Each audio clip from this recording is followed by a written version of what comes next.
Welcome to the August 27th, 2025 meeting of the Conservation Board of Southampton Town. Everybody to rise for the salute to the flag. I pledge allegiance to the flag of the United States of America and to the republic for which it stands, one nation, under God, indivisible, with liberty and justice for all.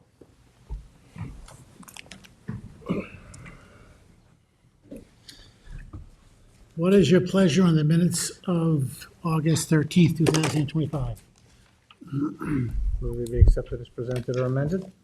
Second. All in favor? Aye. Opposed? Public hearings, A019131 Lynn Prue Revocable Trust. Jeremy, Henning, got anything new? Everything was dropped off this morning. Okay, I'll look and see what's in here. I have a couple of copies. There's a couple later dated So on the top of the file, I've got stuff dated April. So. Thank you, Rob. February. I don't need my own. Oh, you brought your own? No, I didn't bring my own.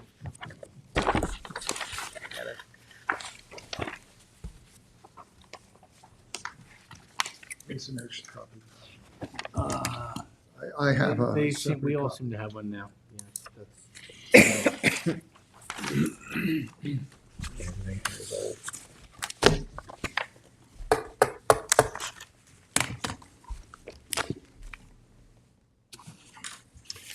Good evening.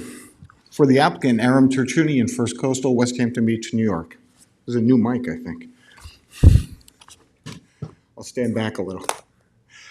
Thank you, Mr. Chairman, members of the board.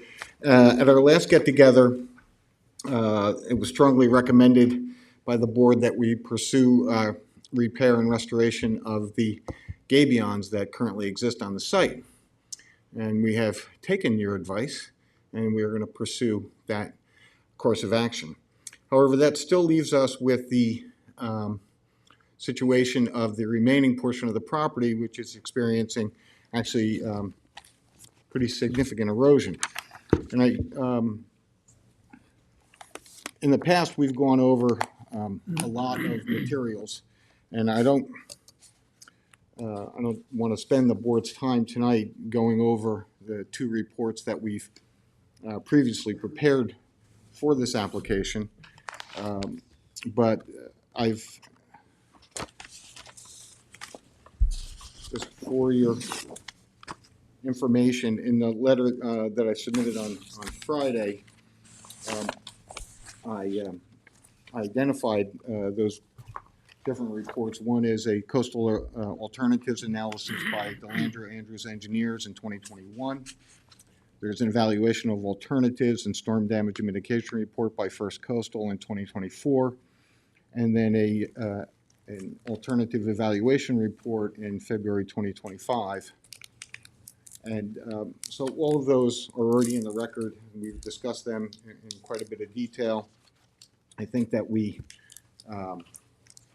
clearly established throughout that material that we have a significant erosion problem, and that the number of alternatives available to us that will function on this site are fairly limited. I don't know if everybody has a copy of my letter from Friday. I didn't bring extras, but hopefully.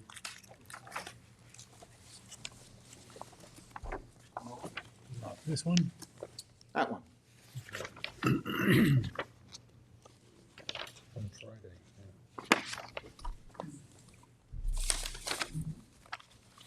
So just to briefly summarize, what we're asking this board to approve is in the southern portion of the property, what we call tow armor protection.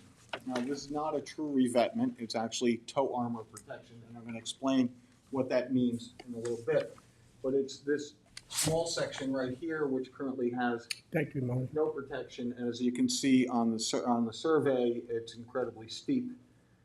and actively eroding. We have a bunch of photographs that are on the record now that show the bare soil and the erosion that's occurring. So what is tow armor protection? So the DEC has come up with this concept of what they call erosion control as opposed to stability, or eliminating erosion, really, truly is the way they describe it. So the tow armor protection, and I'll hand up to the board a copy of the permit that was issued by the DEC. Should be one there, not for everybody there. So the concept behind tow armor protection is to provide limited protection to the toe of the bluff such that it does not get eroded during routine everyday storm events where the waves may reach up to the toe and can easily erode these unconsolidated and sediments. However, during significant storms, this tow armor is going to be overtopped, and the bluff behind it is going to suffer erosion, and sediment is going to be released out of that bluff. It's just going to happen in a more controlled manner, and thus the term erosion control as opposed to erosion elimination. And the DEC has adopted this as a way to provide a level of protection to property while still maintaining a degree of natural sediment transport from the bluff onto the beach.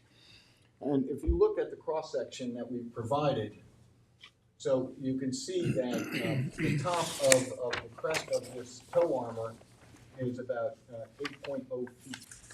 And that's 8.0 above, more or less sea level. National vertical datum of 1988, North Atlantic vertical datum of 88. But that's only about 4 feet above the beach itself. So it's not really very big. And you can see that listed on the left side, we have the 25-year wave run-up, which is 8.4 feet. And this is to demonstrate to the board that the object here is not to eliminate erosion, it's to control it. So it's actually designed to be overtopped at some point, and a 1 in 25-year storm was chosen as a reasonable storm event to overtop the structure. There's another aspect of this, which is also very site-specific and very important to take into consideration on this site, is that the location of this tow armor protection is going to be significantly landward of the existing gabion structure. So the gabion structure is going to get in contact with the waves first and be dissipated around before they hit the tow armor protection. Let's see. You should, well, in your packages over, oh, you can see it here too. How recessed the shoreline is right here on the south side of the property in comparison to the revetment, the gabion structure is. And then to the south of that is that failed Stagger Boulder field, but we're still actually landward of that area as well. The reason I bring this forward is because one of the concerns that's raised about any type of armor structure is that it's going to cause erosion of the beach in front of it. In this particular case, because of two things, the recess that I just described, as well as the built-in design to be overtopped, that concern is minimized. So I'd be happy to, I'm going to launch into some other stuff. So if anybody has any questions about the design of this tow armor protection, I'll take them now. We have an example of that any place in the near vicinity of this property? Yeah, this is God's country, Noyak. North Haven has started to do this. The thing is that the DEC has developed this. It's really a policy. When you go to them, they'll tell you. Really over the last about 1.5 to 2 years. I can find you some examples off the top of my head. They don't come to mind. There is There is in North Haven, but those are more true revetments over there than we're looking at, the type of structure we're looking at here. Yeah, that's where they fill in behind the revetment, and if it gets eroded, they keep, the landowner has to refill that area. That was the original condition, but they've actually changed that condition on the more recent permits because it's just not possible to keep them covered. And I would offer that here if I thought we could keep it covered. We can't. It's going to erode during a storm, and to continually bring the sand down, or even a cobble mixture, because if you've been to this beach, you know there's more rock than sand on this beach. But that's why this tow armor protection with the overtopping built in, we think is a better design. You're going to release some sediment over time, and it's I think less expensive and less interruptive than trucking in sand from sand mines that aren't open anymore. So we'll get you I'll get you a couple of examples of that. Anything else before we go forward? Okay, great. So just to summarize, throughout the alternative analysis, there's no other alternative that's going to survive the wave action that's incident on the shoreline. You have a detailed report from DeLandro Andrews who goes through what all the different wave heights are, that are incident on the shoreline. Anybody who's been out there when the wind is blowing out of the north knows that this place just takes a beating.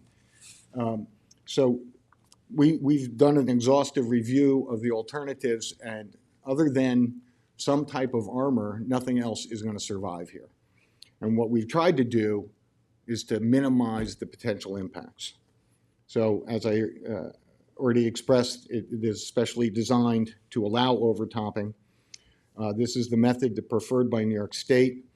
The upper part of the bluff is going to be stabilized with erosion control matting with American beach grass. So that whole area will be stabilized with vegetation, creating some new and stable habitat. It's reasonable to put some type of buffer zone on the face and perhaps some distance landward of the bluff crest in order to ensure that we don't get runoff over the top of the bluff and that we don't get other activity on top of the bluff that might be destabilizing.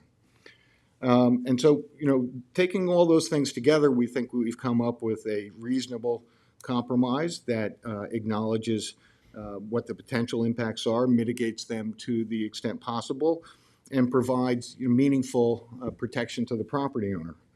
So I wanted to do a, run through the standards of how this meets the standards in the code, but the code 325 doesn't really speak to this type of structure. So I was left with looking at, what are the general standards? And I've enumerated them in this letter, and I'll try to make them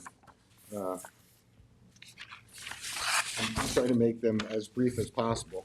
But the first standard is that it will not decrease the town wetlands, it's compatible with the purposes and findings of 325.1 and 2.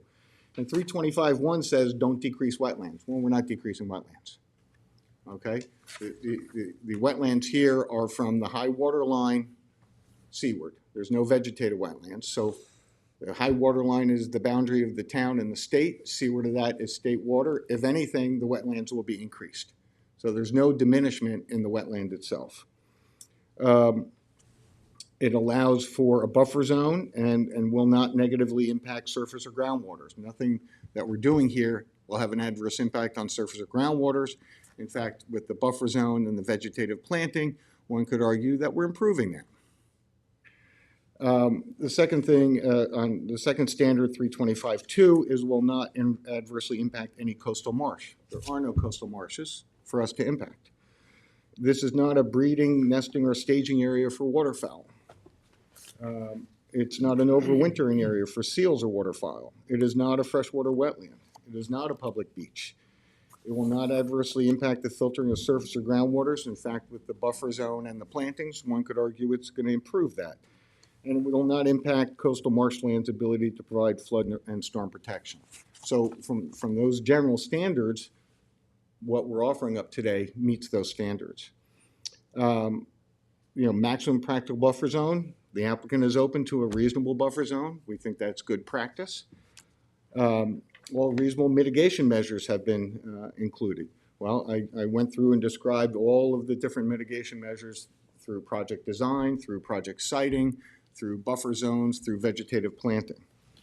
The fourth item is will not diminish wetlands in any size or quality.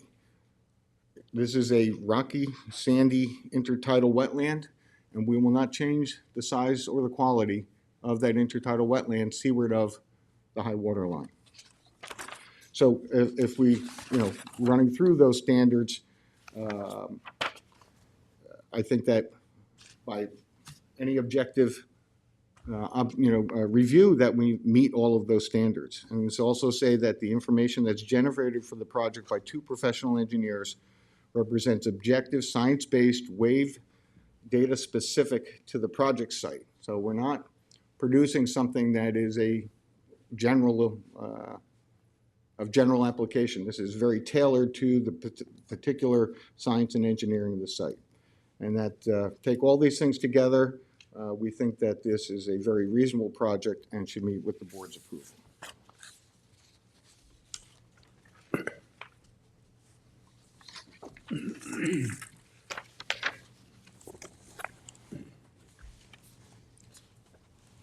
Thank you.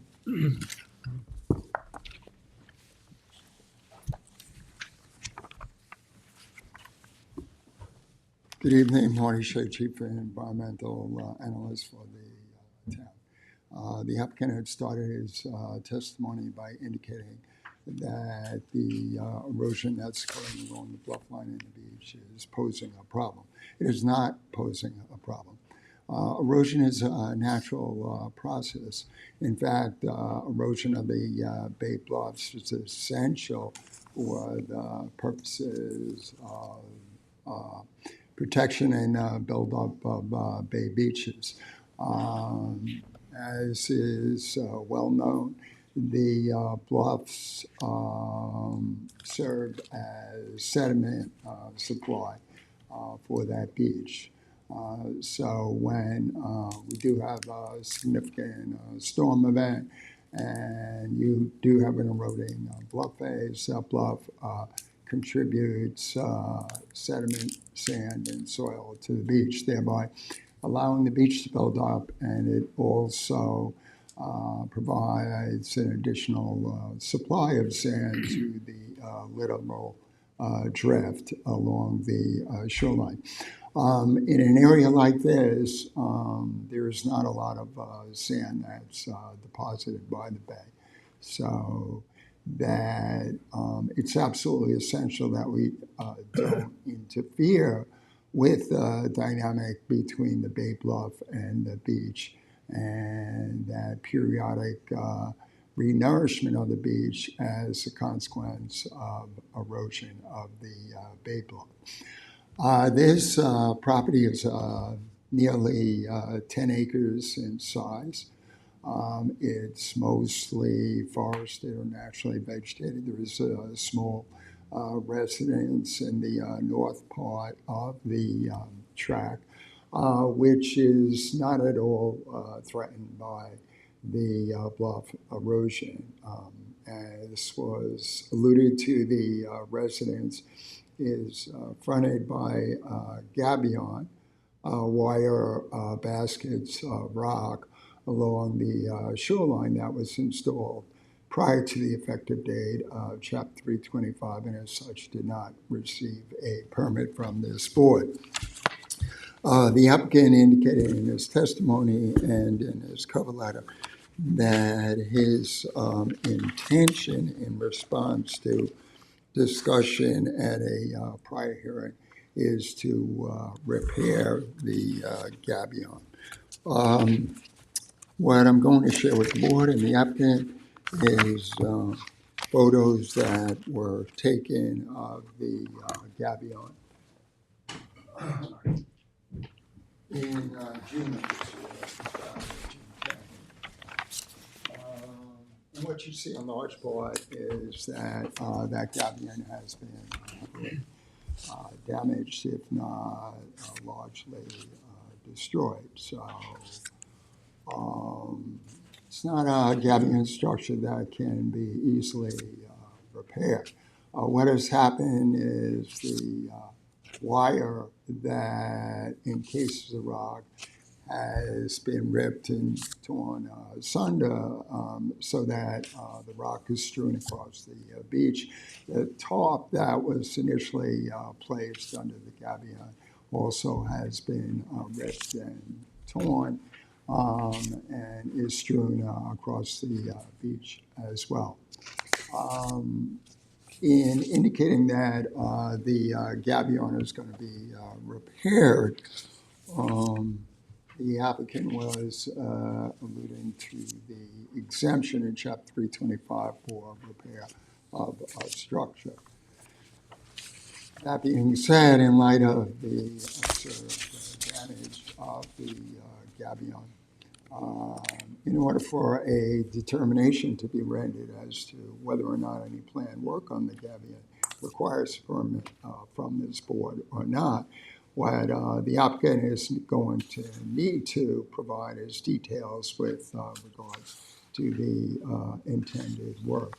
As the photos show, it's not a matter of just pushing some rock and patching some wire.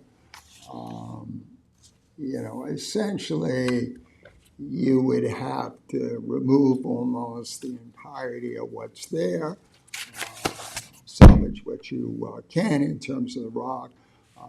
You'd have to lay new top down. You'd have to excavate a portion of the beach, install new top down, and then construct your reuse the rock that is out there, but you would have to reconstruct a wire basket. So it would certainly appear to me that in light of the damage to the gabion, that it can't be repaired. It needs to be reconstructed. That being said, of course, I look for the applicant to provide further details in terms of the intended work on the gabion.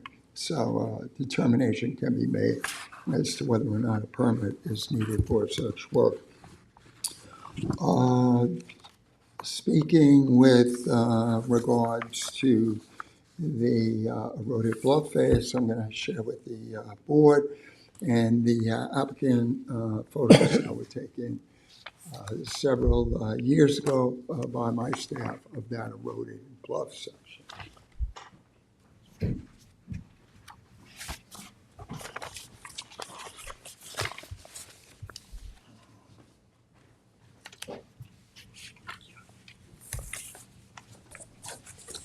Although the application was initially received in 2020 with a preliminary advisory report completed August 25th, 2020.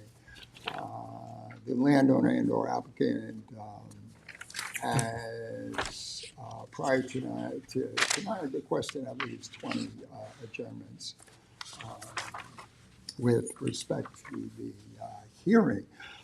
During that time period, although there's been some additional erosion of the bluff face, the conditions have not significantly changed since those photos were taken. Recognizing that the bluff is an essential part of that ecosystem, and that you don't want to modify the bluff toe in a way that would interfere at all with the natural bluff sediment supply to the beach. There are significant concerns regarding the planned revetment. Planned revetment would also destroy the upper beach habitat, the natural habitat. That is an area where you can get significant storm rack lines. That sea rack is loaded with quite a diversity of insects, isopods, and other animals that provide essential food for shorebirds, other birds, and wildlife. So when you remove that upper beach habitat, when you destroy it by installing rock, that activity is having adverse impacts on wildlife, adverse impacts on native insects that provide essential food for wildlife. And it's permanently altering the beach and bluffto in a way that's counter to the intent and purpose of Chapter 325. The charge of the town and this board is to protect natural beaches and natural bluff lines. To permit construction of armor consisting of a revetment would be inconsistent with the intent and purpose of Chapter 325 and certainly run counter to the wetland permit issuance standards. The applicant has indicated that there is no coastal marsh that's being impacted, that the area is not being used by nesting waterfowl or seals, that there are no freshwater wetlands. Well, none of that is germane to this application. The area that would be adversely impacted is upper beach habitat and the Bay Bluff Beach ecosystem, and it will be forever altered.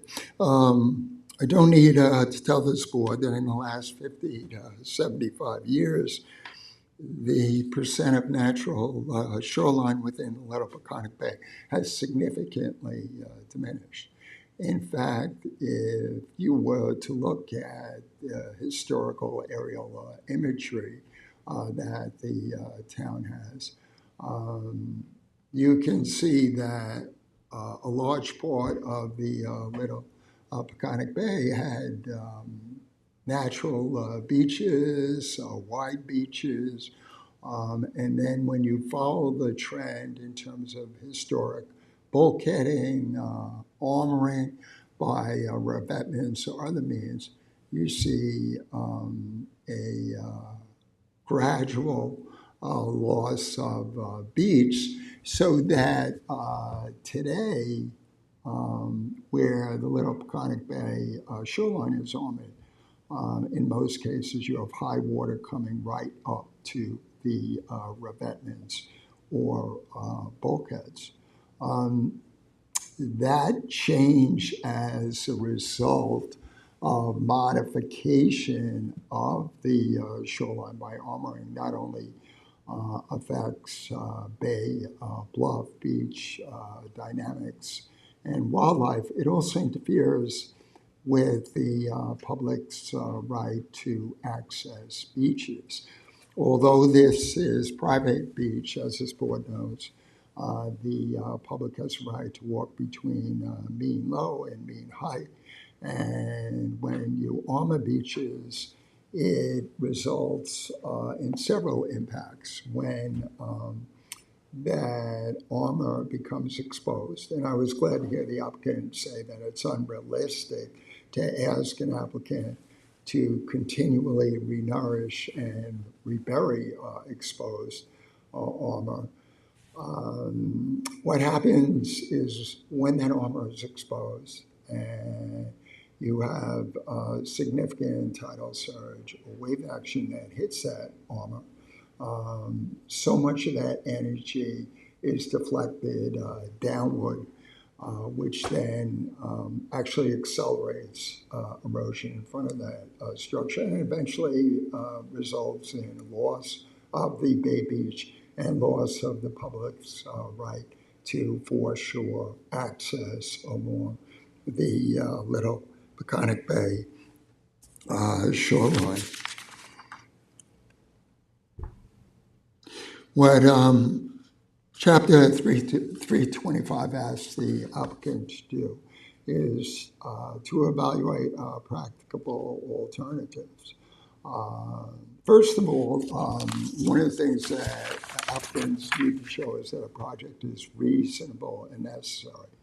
I would offer that this project is neither reasonable nor necessary, as there are no structures or residences that are being threatened today by the erosion or are likely to be threatened in the future. Will the Little Peconic Bay bluff line retreat further? It may retreat further, but the retreat is never going to occur at a scale where it's either going to impact the existing residents or even impact future homes in the event that the tract is subdivided.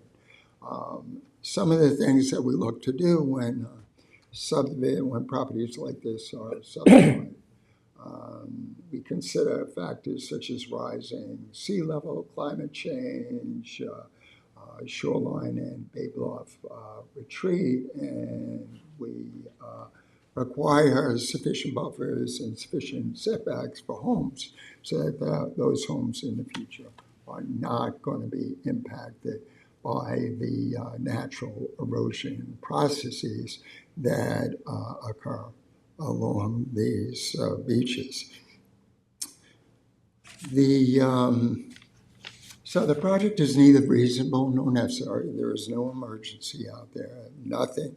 There is no life or structure that's being threatened at present, where you might want to entertain some hard stabilization. Second, the applicant needs to look at whether or not there are environmentally less damaging practicable alternatives. And I, for one, would offer that the no action alternative here is a practicable alternative. A second alternative, if the applicant is so interested, is to bring additional bay compatible cobble and sand and to try and enhance the area and to plant as well. I do not support the use of erosion netting on bay bluffs for many reasons. It poses hazard of injury or mortality to wildlife.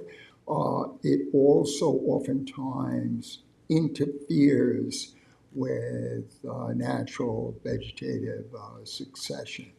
Even when the applicant offers to use biodegradable jute netting or erosion control fabric, it takes many, many years for that material to break down, because that material is basically in dry sand. So it's artificial.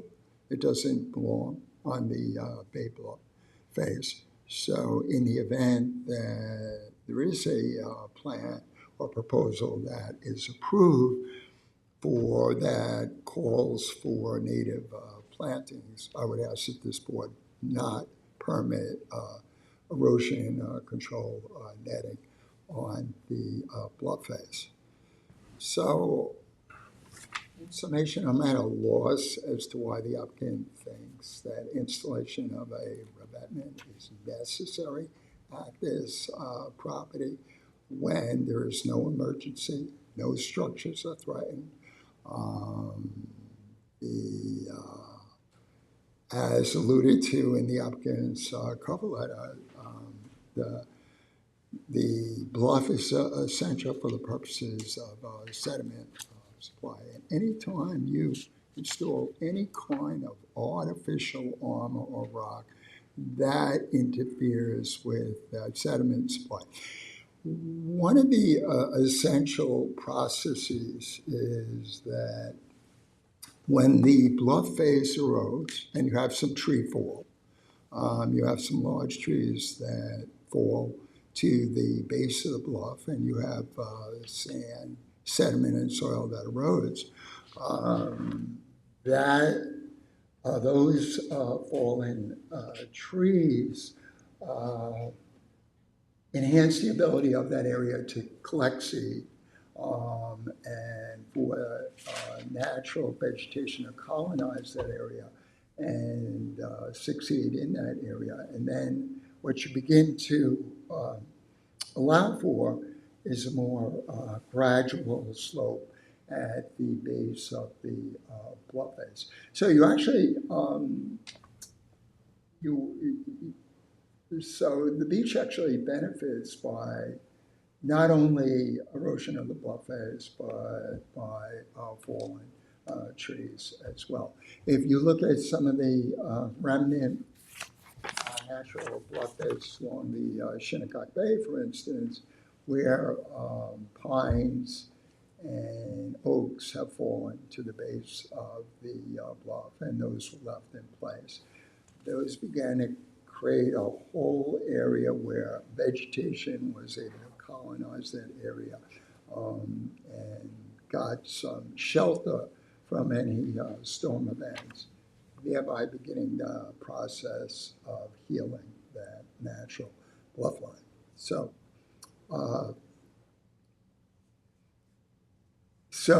we should expect bluff erosion. Again, it's a natural process.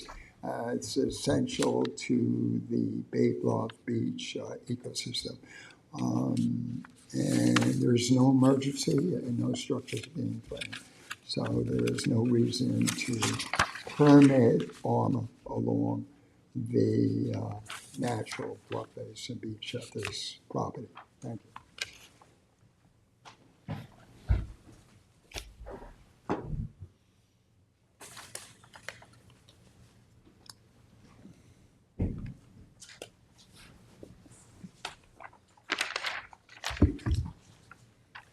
Thank you. Thank you, Marty.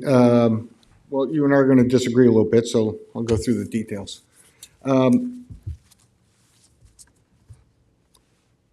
this project, as I described, I thought in a lot of detail, we're attempting to accommodate this natural process and also provide protection. As to Marty's comment that this is neither necessary or reasonable, I would say I disagree. The property owner has a right to reasonably protect their property, and that is what this property owner intends to do. There does not need to be an emergency, nor does there need to be a structure in danger. Prudent measures taken over time are important. The property owner has every right in the world to ask to protect their property. It is the duty of this board to make sure that they do it in a reasonable fashion. And I come before you today to describe a project that I believe meets that standard.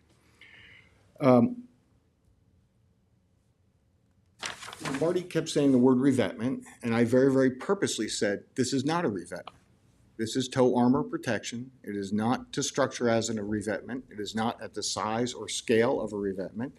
The whole object of this is to find a way to accommodate natural processes and provide protection to the upland. If you look at the aerial photo that you have, and Karina, if you could zoom out a little bit, we're talking about, a mile plus of vertical bulkhead that's been constructed over the decades to attempt to balance the natural sand transport system on the back of one property is, I think you would agree with me, unreasonable. All right. So first of all, we're not doing a vertical structure. We're doing a sloped structure. Second of all, we're not doing a full revetment. We're only doing tow armor protection. Third of all, we're recessing what we're doing landward in order to accommodate the littoral processes. Fourth of all, we've designed this so that it does get overtopped and there is erosion, but that the erosion is done in a controlled fashion, which allows the property owner to react. As far as Marty's no action alternative, and that somehow that doing nothing is going to result in this shoreline self-stabilizing and trees falling down, well, that's been going on for decades and it's not working.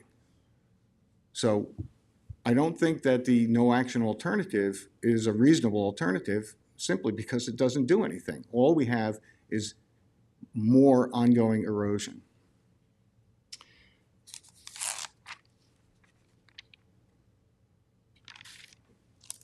The purpose of Chapter 325 is to protect the wetlands of the town of Southampton. That's what it says. That's what we're doing. First of all, there aren't any wetlands in the town of Southampton. All these wetlands happen to be in the state of New York because they're seaward of the high water line. Nevertheless, we're protecting them because nothing we're doing will diminish the wetlands. Marty's talking about the upper beach area and the rack line. The whole purpose of this design is to maintain that. Otherwise, we would have done something different. So I would say that the impacts that Marty's describing to you are not to occur on this project, specifically through project design, as I've explained repeatedly, and you're probably tired of hearing me say that. The coastal marshes are absolutely germane. The purpose of 325 is to protect the wetlands, okay? And a mile of vertical bulkheading, yes, did damage to that beach. That's why we're not doing that. That's why we're doing something different. We're trying to respond in a responsible manner using scientific and engineering principles applied to a natural situation. We have done an exhaustive list of alternatives, and there is no other practical alternative other than providing some protection at the toe of the bluff. I believe that everybody understands that what happens during a storm, the tides get super elevated, the waves roll over the submerged beach, they erode the toe of the bluff, and then eventually the bluff collapses. What we're doing here is preventing that from happening, except for during a controlled situation in a larger storm. But it will happen again. As far as Marty's objection to erosion control matting on bluffs, been doing this now, I counted 50 years. And erosion control matting is absolutely essential to bluff stabilization. It cannot be done in any other fashion, simply because you can't plant stuff dense enough that the rain just doesn't get in between the plants and wash the soil away. The whole purpose of biodegradable erosion control matting is to provide stability to the sediment so that the plants can grow and stabilize the sediment. We see excellent natural progression in vegetative species, from grasses to woody shrubs on the face of these bluffs. If they're stable long enough, that's what happens.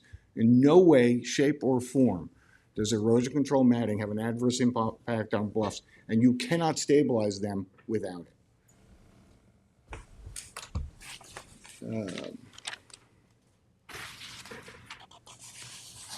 I think that covers pretty much. Oh yeah, about the gabion, whether it requires a permit from the board. Respectfully, it does not. There's established case law in the Magnuson case that a repair, even if there's a vestige of the structure left, is a building permit only. So I'll let some lawyer argue that, but I think that's pretty clear to everybody. I'm happy to share whatever we're going to do with the board. We're not trying to hide anything, but we'll go to whomever has jurisdiction and get the permit from them. That's our position. But I greatly appreciate Marty's time and effort. I appreciate the board's time. But I think that if you just really get rid of the bias against armor structures, just because it's an armor structure or has rock included in it doesn't mean it's bad. Let's just look at the facts and say, hey, will this do a pretty good job, and will we be able to preserve the environment and the situation and provide protection to the property owner? I think what we're talking about here accomplishes that, and nothing else does. All the other alternatives are your land's going to keep eroding, tough. I don't think that's right. Thank you. Marty, Chief Environmental Analyst for the town. The reason I describe the proposed action as construction of a revetment is the plans that were just shared with the board by the applicant and that were received by my office on August 25th identified the structure as a proposed stone revetment. It has additional notations indicating that the structure is a revetment. So I'm just reading the drawing that the applicant provided. One of the practicable alternatives that I had touched upon is deposition of additional bay compatible cobble. And the way that's done is what you look to do. What significant storms do is they tend to bring in the rounded stones that you see in the bay. And they tend to, on the upper beach, create a little bit of a berm of cobble. And that tends to provide some beach stabilization and some protection against erosion. Well, that cobble berm can, of course, be enhanced by bringing in additional cobble. And so that the cobble berm essentially serves as a speed bump or a dynamic revetment, so that when that high water and wave action comes in, the energy is lessened because of that berm of cobble. And what's nice about cobble berms is they're more fluid. They move, they shift with the tides and the storms. They're a lot easier to enhance if deemed necessary by placement of additional cobble. So, that's another practicable alternative that I would ask the applicant to look at. The planting of the bluff face is not essential. Bluff faces naturally have vegetated areas and exposed, scoured, eroded, bare sand and soil. That's the way bluffs are. A landowner shouldn't be overly concerned because there are bare areas of the bluff face, because again, that's the sediment, sand, and soil. That's essential to supplying the beach and building up the beach. The whole notion that the applicant alluded to about trying to make the beach and bluff line static goes against natural processes. The bluff of a beach it's naturally dynamic. It naturally changes.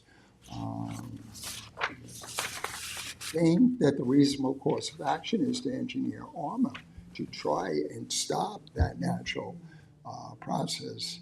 Frankly, doesn't make any sense to me, especially when there are no structures threatened.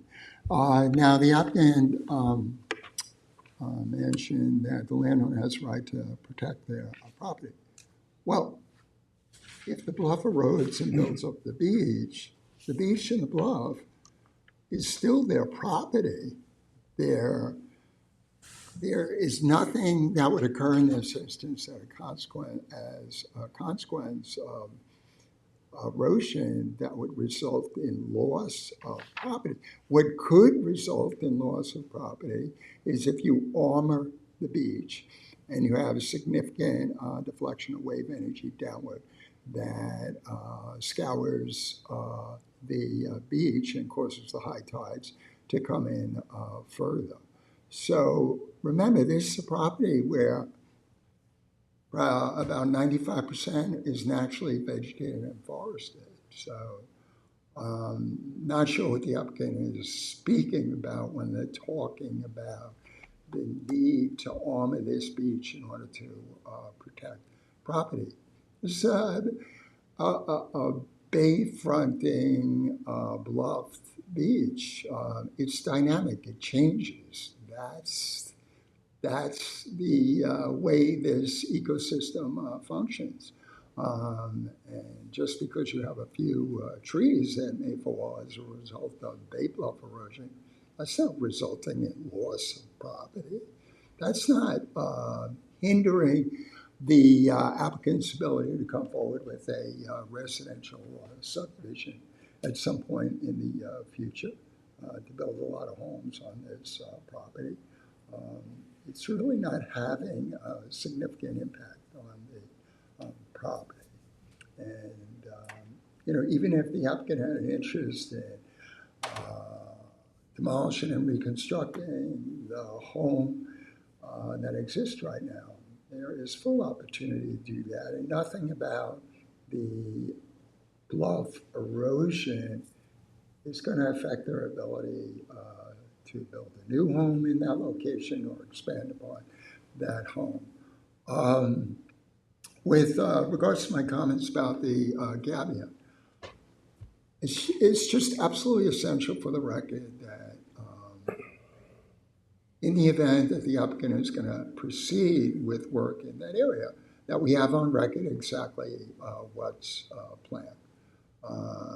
So that in the event that it constitutes repair, my office can say, yes, indeed, it constitutes repair and exempt it from permit. And we don't really have at this point any details in terms of what's planned. So I don't know if the applicant is looking for the board to make a determination as part of this application with regards to the gabion, or if the applicant is just seeking a permit to install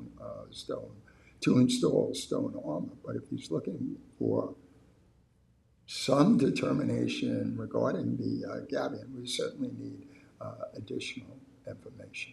Thank you.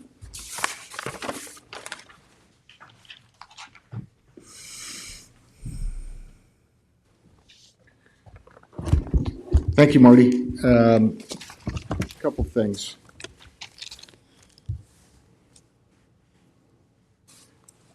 Last meeting I was at, I was told by the board, I don't need a permit from you to repair a gabion. I'm going with that, and going with the court cases that are. Would we share that information with this department, with Marty's department? Of course we would. He's going to see it anyway when we submit the building permit, but I'm going to go where the applicant's going to go where they're obligated to go, and nowhere else. A lot of conversation about 95% forested, there's no development, they can still subdivide. This property has been in this family for, I don't know, 80 or 90 years. They have been incredible stewards of this property. They don't want to subdivide it. They want to preserve it the way it is. And yes, every time the bluff recedes and a tree falls down, they're losing property. That's exactly what's happening. You can't pretend that it's not happening. It is. And that's a loss to them. And as I said, they're tremendous stewards of this property. Now, Marty mentioned two things which caught my attention. That is cobble berm and dynamic revetment. That's what we're doing. You want me to make these stones cobble size? I'm fine with that. But they got to be piled up high enough to make a difference. Remember how things occur.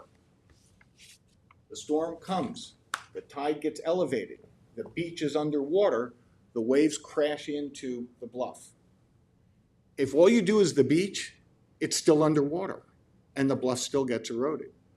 If we pile the rocks up in this configuration, whether they're cobble size or basketball size, what have you, yeah, they're going to move. And these are very interesting. Dynamic revetments are used very effectively in the Northwest, where they have beaches very similar to us, and you're going to see more of them coming to this area.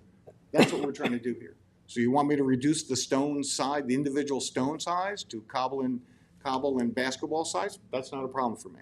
That's not a problem for the applicant, because it's going to do precisely what Marty said. It's flexible. It's going to move around. Sand is going to be released. That's the whole thing here, is to find that balance between protecting the person's property and maintaining the resource. And I believe we've done it here, and I don't believe that there is another alternative. I think Marty talking about dynamic revetments, I'm very pleased to hear you say that, Marty, because that's what we're doing.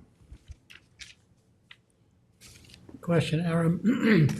In your design of these rocks, is there anything holding them together? No. Gravity?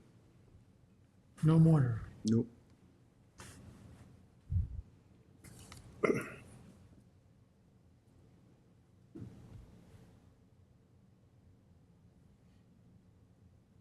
But you do put a filter cloth under them. Pardon me? You do put a filter cloth under them. Yes, yeah, you need that for stability.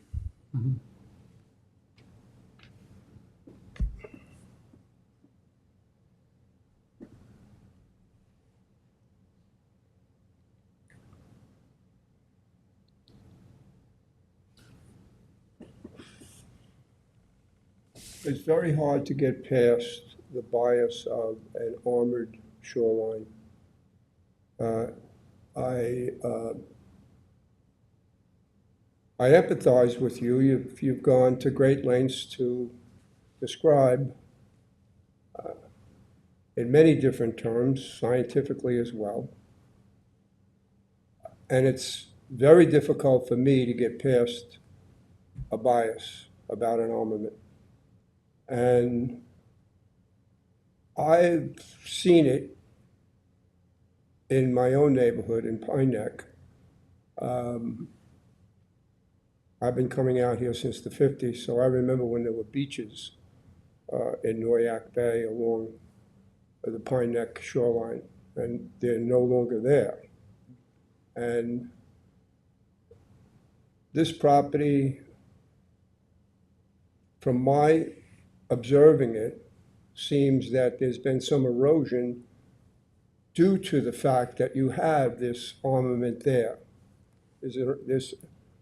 I'm confused when you say north and south. I say east and west. That's the way I look at it. But on the west side, it seems like there's an erosion. And I think I would say that's probably because of the rock revetment that's there now. And I wish there was something else that I could offer you. But it's difficult. I appreciate you, I think that the bias against rock structures is quite prevalent. And it's not just the gabions on this property that are the issue, it's the mile of vertical bulkheads north of that have eliminated all sand coming into the system. That's why I said, all the sand for a mile, there's no sand at all coming in. We can't balance the books on one property for a mile of beach where decisions have been made over the decades. I think what we're trying to do here is to find this fine balance between a flexible structure that provides a degree of protection, but it does not eliminate erosion. It's going to erode. It's just going to erode a lot slower and in a more controlled manner. And remember, you're talking to the guy who builds beaches, right? This is what I do. I love beaches. I love building beaches. If I thought we could build a beach here, I would build a beach here. I would recommend building a beach. We did in the North Sea Beach Colony, which didn't have a beach for how many decades? What do we do there? We work cooperatively with Suffolk County to take the sand they're dredging out of North Sea Harbor, transport it a couple thousand feet down the beach. Guess what? After 5 years of doing that, they have now a beautiful high tide beach, 25 or 30 feet wide, and they're going to keep doing that, moving that sand, hopefully far, far into the future, and they will have a nice beach there. But beaches are made out of the sand and the rock and the cobble and the other stuff that is eroded by the glacier, eroded from the bluffs and transported down the beach. That ship has sailed on this shoreline.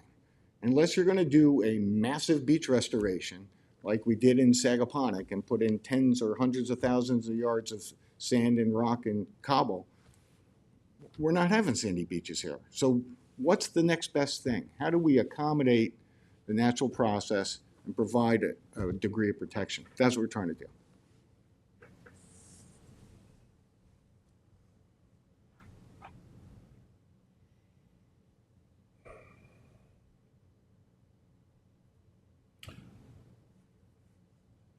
I think we've done as much as we can here tonight.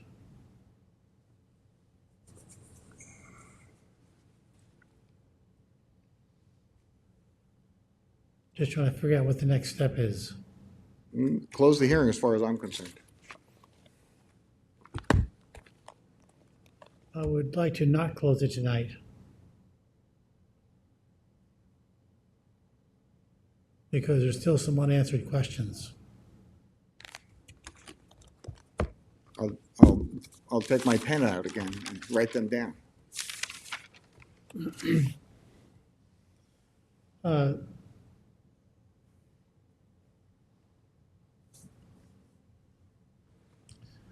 One of the problems is on applications such as this is that applicants or anybody can put forth arguments to say, this is what the effect of this will be. But talk is cheap. Where's the accountability? What really is the answer? It'd be nice if there was, if there were some examples of the cause and effect. There's a lot of literature that speaks of the dangers and the perils of a hardened shore hardening. But what we have to do is go beyond the literature of what the principle does and say, what does it do here? And I'm not sure what the answer to that is.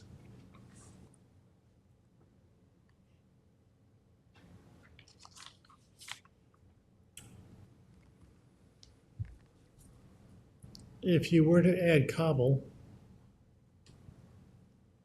essentially 4 feet high, higher than the beach, because this goes 4 feet in and 4 feet above. That would essentially be a stone front for the waves to splash against. But even that would start to level out over time.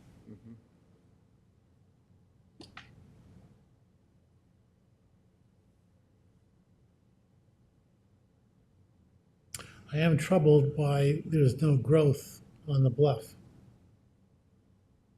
Having foliage help to anchor the face of the bluff is important.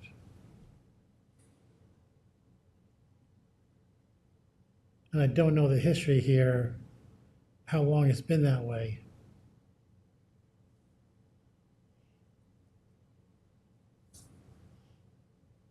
Usually there's a series of storms, a storm or a series of storms which cause erosion, which denudes the bluff, and then it starts to regrow. It doesn't seem like this is regrowing. Or maybe it just takes more time. It may need some help.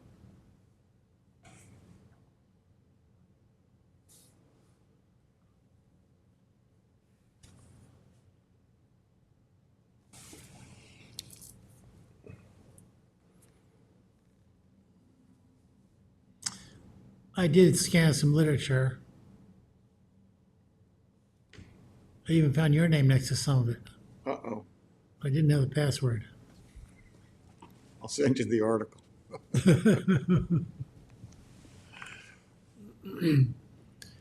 But the principle that I've seen over and over again in the scanning literature is a natural shoreline restoration with plantings.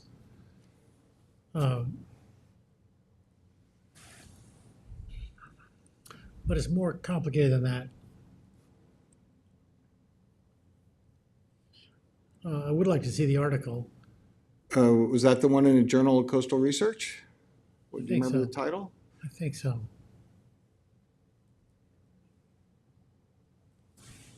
That was about, can beaches and seawalls coexist?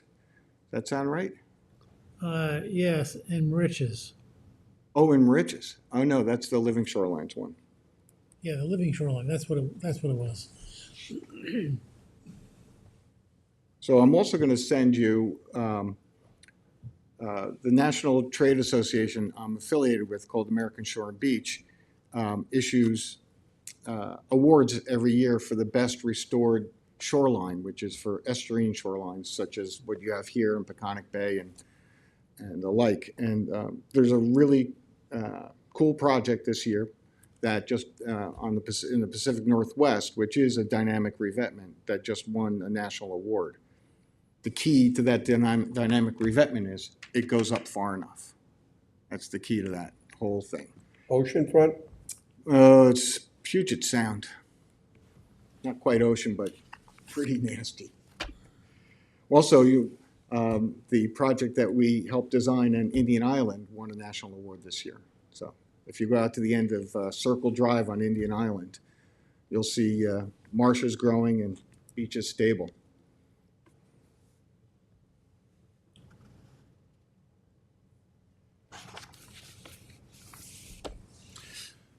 So I would like to adjourn this so that I can do research and perhaps the board wants to do some research. And then I think we should decide if we're gonna fish or cut bait. Okay. Do you mind if I flood you with research? Well, Would that stop you?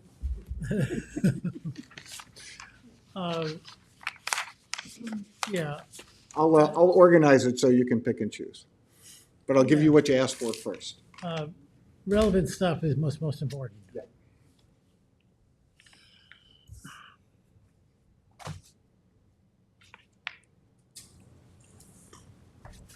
And I can't do anything till after Labor Day.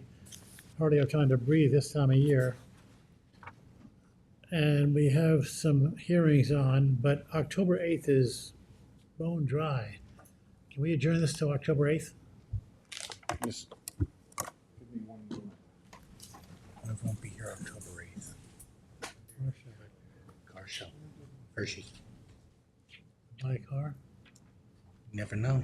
You know?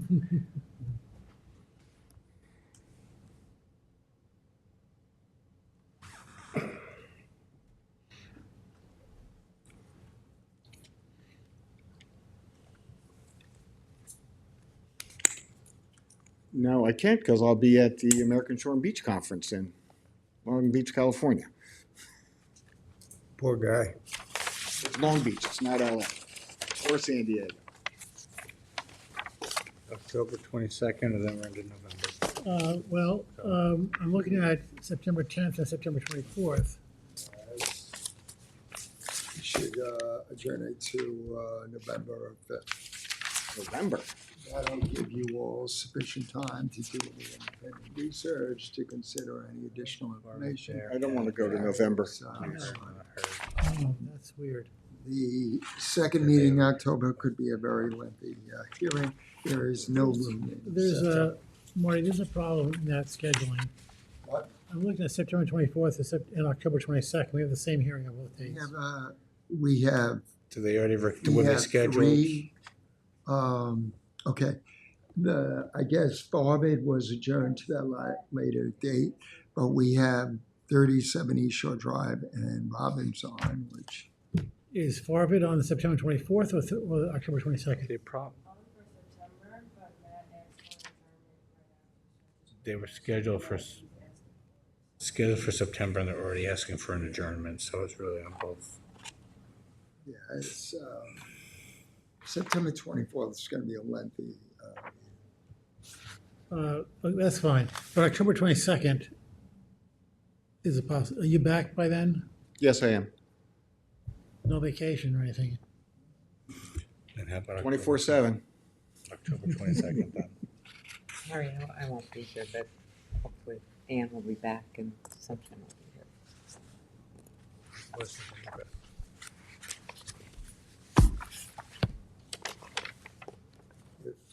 if Farmington decides to go forward on that day, we could have a very lengthy hearing.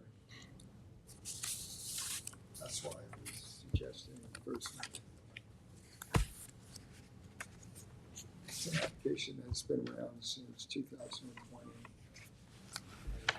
Requested to require Are you here on November 5th? Yes. Really one more all the board members to be here.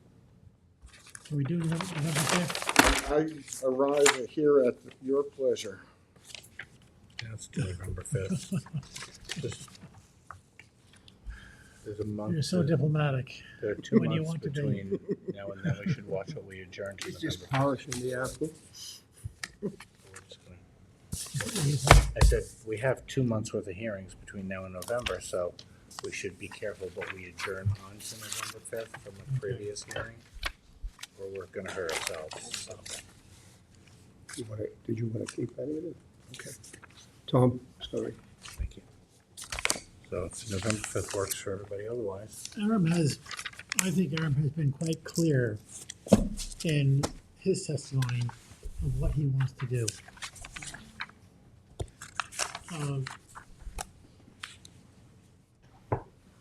And Marty has been quite clear on doing nothing. What we need to do is to see if there's anything else that might work. And I would be very interested to know if there's some research that shows that adding cobble, which might be several $1,000s worth of cobble, would be a practicable alternative. And actually, if you could do some research to show that, that might be helpful. But that's not a promise that if you find that it does, it's going to be a approval, because the two of you are on different sides here, and the board is charged with making the decision. I will deliver some very interesting stuff for you because I've been researching this topic for about 2 years. I'll give you a pretty comprehensive yet concise list. Okay, thank you. Is there a motion to adjourn to November 5th? Is there anyone else here who wants to speak on Oh, this is there anyone else who application? wants to speak on this application? Could somehow those documents that you're going to send find its way to Corinne so it could be distributed to Oh, yeah, everybody? absolutely. Okay, great. Everything goes to Marty and to Corinne, and only because, Marty's inbox is already full. Motion to adjourn to, when, the 5th? November 5th. November 5th? November 5th. Second. We look forward to seeing you again then. It's been moved in second, all in favor? Aye. Opposed? Thank you. Thank you.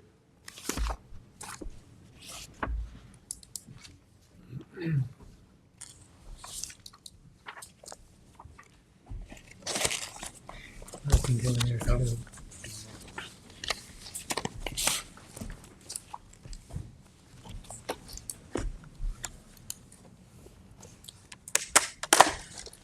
The administrative wetland permits are in your packets. Resolution of conditional approval.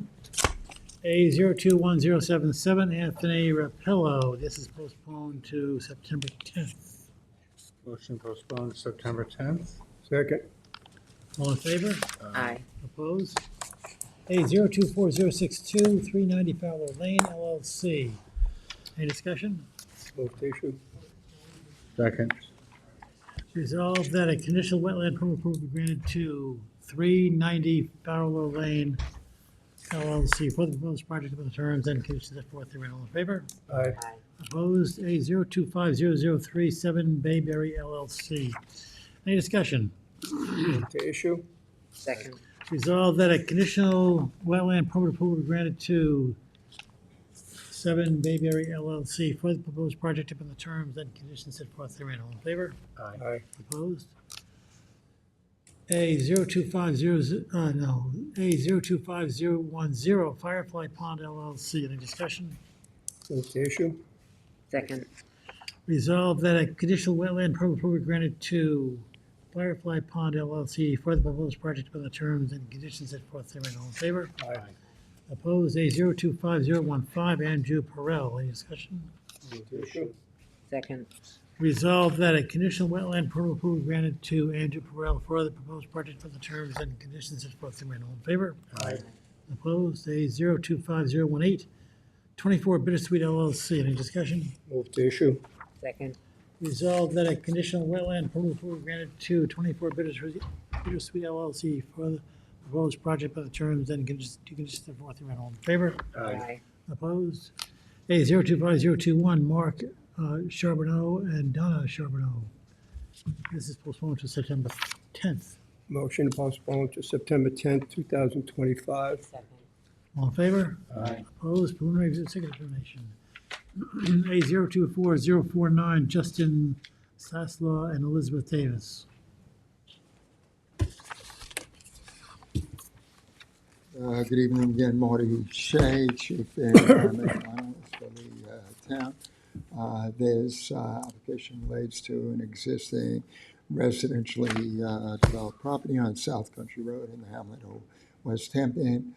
The property contains very extensive town-regulated tidal wetlands and freshwater wetlands.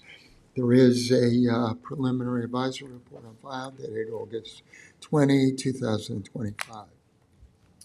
The application was filed in response to a citation that the landowner received for unauthorized demolition and reconstruction of a pool deck. Upon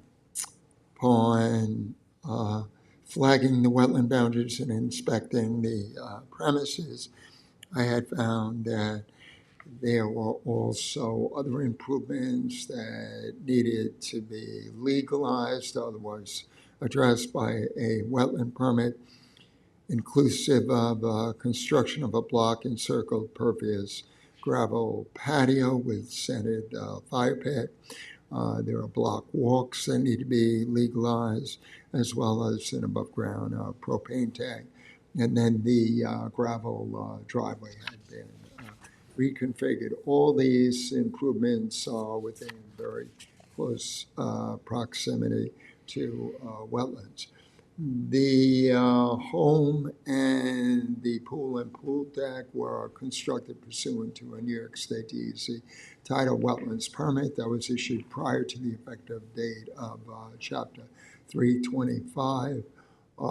At such time, 325 exempted projects that had a valid DEC permit. So the existing improvements were not permitted by this board. Recognizing the legality of the existing structures and that the deck reconstruction held to the same footprint and that the other accessory improvements were somewhat minor in nature, I have not asked that those improvements be modified. Rather, I've asked that the on-site wetlands be covenanted as a wetland preservation area and that maximized, restored, covenanted, naturally vegetative buffer be established. I provided the applicant with a staff sketch consistent with the recommendations. The applicant has agreed to the suggested mitigative measures. As such, we have sufficient information to make a determination. Accordingly, I'm recommending that the public hearing requirement be waived. Motion to waive the public hearing. Second. Resolved that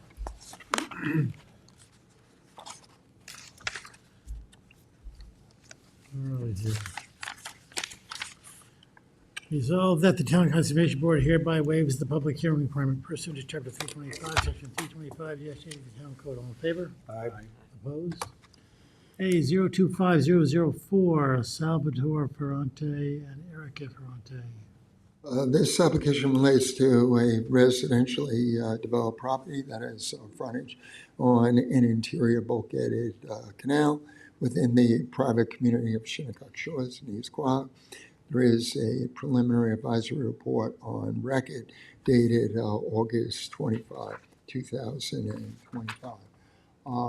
This application was initially filed in response to a citation that the landowner had received for construction of at-grade deck and step on the seaward side of the residence within this board's wetland permitting jurisdictional boundaries, which extend 50 feet landward of surface waters. Upon meeting with the applicant decided to come forward with a plan for expansion of the existing home and upgrade of the sanitary system to an IAOWTS. As a consequence of those meetings, the project got designed so that the new improvements will be positioned wholly outside of this board's 50-foot jurisdiction. Those thresholds are being achieved by demolishing the existing at-grade deck that extends within 50 feet and reconstructing a deck that is located greater than 50 feet landward of surface waters. All the other improvements would likewise be located greater than 50 feet landward of surface waters. As such, I have no issue with the project plans. The applicant is also providing essential subsurface drainage. So there are no concerns about the wetlands being impacted, nor is there a need to establish a covenant to buffer at this site. Accordingly, we have sufficient information to make a determination. As such, recommending that the public hearing requirement be waived. Motion to waive the public hearing? Resolved that the Town Conservation Board hereby waives the public hearing requirement pursuant to Chapter 325, Section 325-80 of the Town Code. All in favor? Aye. Aye. A 025031, Vintage MHC Holdings LLC. This application relates to the needed replacement of a mobile home at the Riverside Mobile Park community in Riverside. If you've been to the community, there are significant state regulated freshwater wetlands consisting of various ponds and flooded shrub swamps scattered throughout the community. This application was made because the pre-existing mobile home was severely damaged by fire and needed to be demolished and removed. So the landowner is seeking a wetlands permit from this board to install a new mobile home and deck in essentially the same footprint. On inspecting the premises, there's no aspect of the mobile home replacement that would result in any adverse impacts to wetlands. As such, the project plans can be approved. We do have sufficient information to make a determination. Accordingly, I'm recommending that the public hearing requirement be waived. Motion to waive the public hearing. Second. Resolved that the Town Conservation Board hereby waives the public hearing requirement pursuant to Chapter 325, Section 325-80 of the Town Code. All in favor? Aye. Opposed? A 025040, Peter Rowlandson and Donna Marie Rowlandson. This application relates to a vacant forested lot in Hampton Bays. There is a preliminary advisory report on file dated August 27, 2025. The property contains tidal and freshwater wetlands that essentially act as the headwaters area for Foster's Creek, which flows into the Shinnecock Bay. Consistent with my recommendations, the applicant has put forward a plan for minimum one-story footprint. The house will be elevated so that it is FEMA compliant. and a very minimal rear deck entry will be constructed as well. And IAOWTS will be installed to ensure that there is not significant nitrogen contributions to the creek. The applicant has agreed to establish a maximized covenanted wetland preservation area and naturally vegetated buffer. I have also asked, acknowledging that due to the constraints of the lot size and the affected wetlands, that the applicant needs approval of lesser wetland construction setbacks than required by code. I have also asked that additional wetland impact mitigation be provided in the form of coming forward with a native landscaping plan for any disturbed ground landward of the buffer. The applicant has agreed to come forward with the revised site plan and survey and the requisite covenant. As such, this is an application for which we have sufficient information to make a determination. Accordingly, I'm recommending that the public hearing requirement be waived. Motion to waive public hearing. Second. Resolved that the Town Conservation Board hereby waives the public hearing requirement pursuant to Chapter 325, Section 325-8 of the Town Code. All in favor? Aye. Aye. Opposed? Resolution issue modification, CB 24025, Robert Vacariello and Linda Vacariello. Because the wetland permit modification application that has been filed is seeking approvals that the existing covenant be rescinded or extinguished. And because any amendment to that covenant requires a majority plus one vote on part of the board, no action can be taken on this modification application tonight. So the application will be rescheduled for review at the next Conservation Board meeting. Do we need a motion for that? Reschedule. Let's do a motion to adjourn it to the next meeting. Make a motion to adjourn it to following meeting, November 10th. September 10th, 2025. Second. All in favor? Aye. Opposed? Is there a motion to adjourn? Motion to adjourn. Motion to adjourn, did you make it, Tom? I did. Yeah, Second.